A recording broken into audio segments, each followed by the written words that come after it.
ang mahalagang tauhan ng Noli Me Tangere.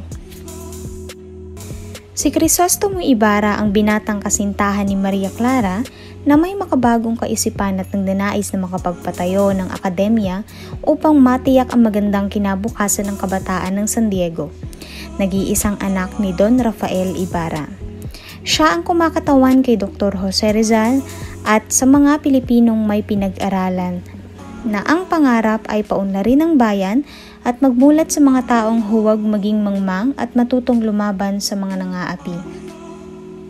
Si Maria Clara naman ay isang maganda, relihiyosa, masunurin, matapat, mapagmalasakit at may matatag na kalooban na kumakatawan sa isang uri ng Pilipinang lumaki sa kumbento. Siya ay larawan din ng isang mayuming Pilipina na nagtataglay ng mabuting kaasalan at nagkaroon ng edukasyong nakasalig sa doktrina ng relihiyon. Sa totoong buhay, siya ay kumakatawan kay Leonor Rivera. Si Elias ay isang bangkerong may modernong kaisipan at magsasaka ng maginoo. Hindi mapagiganti. Iniisip ang kapakanan ng nakararami. Mayroon ding pambihirang tibay ng loob. Mahalaga siya sa nobela sapagkat siya ang nag-abiso kay Crisostomo na may kaguluhang magaganap na kung saan ang binata ang pagbibintangan, kaya niya ito pinatakas. At tanging siya lamang ang tumulong sa binata at isinakripisyo ang sarili para makilala ang kanyang bayan at ang mga suliranin nito. Anak ng angkang kaaway ng mga ninuno ni Crisostomo Ibarra. Si Piloso Potasio naman ay taglay rin ng katangian ni Dr. Jose Rizal na mapagpuna sa mga pangyayari sa paligid. Tagapayo ng marurunong sa San Diego at may kaisipang una kaysa sa kanyang panahon, kaya hindi maunawaan ng nakararami. Mahalaga siya dahil siya ay naging simbolo ng karunungan sa akda at kumakatawan kay Pasiano na kapatid ni Rizal.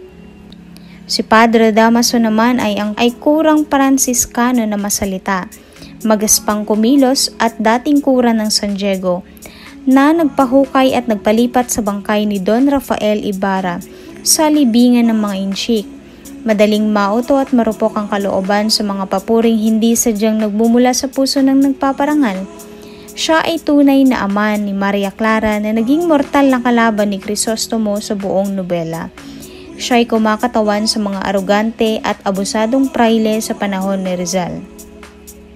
Don Santiago de los Santos o mas kilala sa tawag na Kapitan Tiago.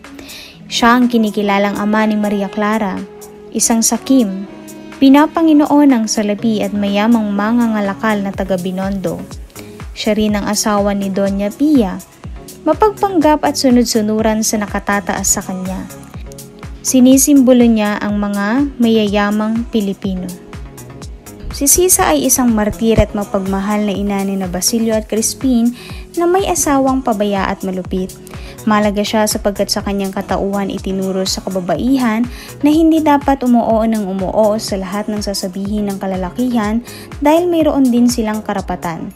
At sa kanyang karakter din ipinaunawa kung ano ang gagawin upang tuluyang lumayo ang mga Pilipino sa kamay ng mga mapang-abuso. Sinisimbolo niya ang pagmamahal ni Teodora na ina ni Rizal. Si Basilio ang nakatatandang anak ni Sisa na isang sakristan na tagatugtog ng kampana sa kumbento. Siya ay mapagmahal na anak at kapatid. Matapang, puno ng pangarap, masipag, malakas ang loob at matalino. Mahalaga ang katauhan ng kanyang ginagampanan sapagkat sinisimbolo niya ang kabataang Pilipino na sa kanyang murang edad ay hindi pabayang anak at tumutulong sa mga magulang upang maibsan ang kahirapan sa buhay at sinasagisag niya ang walang malay at inosente sa lipunan. Si Crispin naman ay isang masipag at matulunging bunsong kapatid ni Basilio na sa murang edad ay nagtrabaho sa simbahan bilang sakristan. At kasama rin niyang tumutugtog ng kampana sa simbahan ng San Diego para makatulong sa kanilang ina. Sumisimbolo niya rin ang walang malay at inosente sa lipunan. Si Don Rafael ang pinakamayamang kapitalista sa San Diego na ama ni Crisostomo Ibarra na namatay sa bilangguan at labis na kinaiinggitan ni Padre Damaso dahil sa yamang taglay niya kaya pinaratangan siyang erehe ng pamahalaan.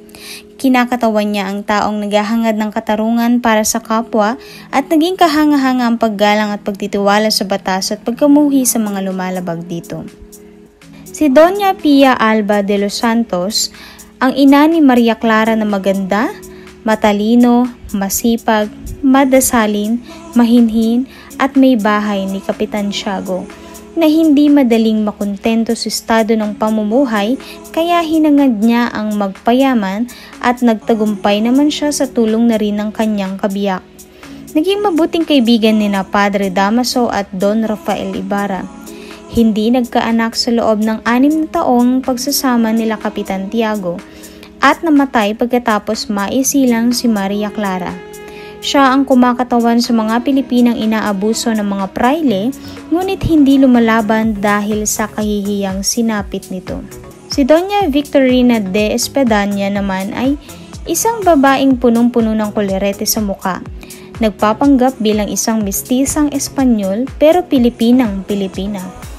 Hango sa katauhan ni Doña Agustina, isang mayamang Panginoong may lupa, sinisimbolo niya ang mga taong magaling magbalat kayo upang maturingan na perpekto sa harap ng paningin ng mga tao. Si Padre Bernardo Salvi ay isang payat, maputla, tahimik at mukhang sakiti na maituturing na tuso, mapagpanggap at hayok sa pagnanasa. Nagawa niyang malaman ang lihim ng maraming tao sa bayan ng San Diego, kabilang ng kurang kanyang pinalitan na si Padre Damaso. Kung ano ang totoong relasyon nito bilang tunay na ama ni Maria Clara at may labis na paghanga at pagnanasa sa dalaga, kaya naman gumawa siya ng paraan upang masira ang reputasyon ni Crisostomo. Siya ang nag-organisa ng rebelyon laban sa mga gwardya sibil at pinaniwala ang mga kinauukulan na si Crisostomo ang nasa likod nito. Siya ay kinilala bilang isang mapaglinlang na pari na ginamit ang kanyang posisyon sa lipunan upang mapalakas ang kanyang impluwensya sa buong bayan. Sinisimbolo niya ang mga praileng mapang-abuso gamit ang kapangyarihan. Si Salome naman ay isang simpleng dalagang naninirahan sa isang kubong matatagpuan sa loob ng kagubatan at babaeng natatangi sa puso ni Elias. Ang alperes naman ang pinuno ng mga gwardya sibil na mapagbalat kayo, mapanlait, laging nagmumura, mapanakit at mahigpit na kaagaw ng kura sa kapangyarihan sa bayan ng San Diego. Sinisimbolo niya ang kalupitan ng mga opisyal na kolonyal na siyang nararanasan ni Rizal sa kanyang kabataan.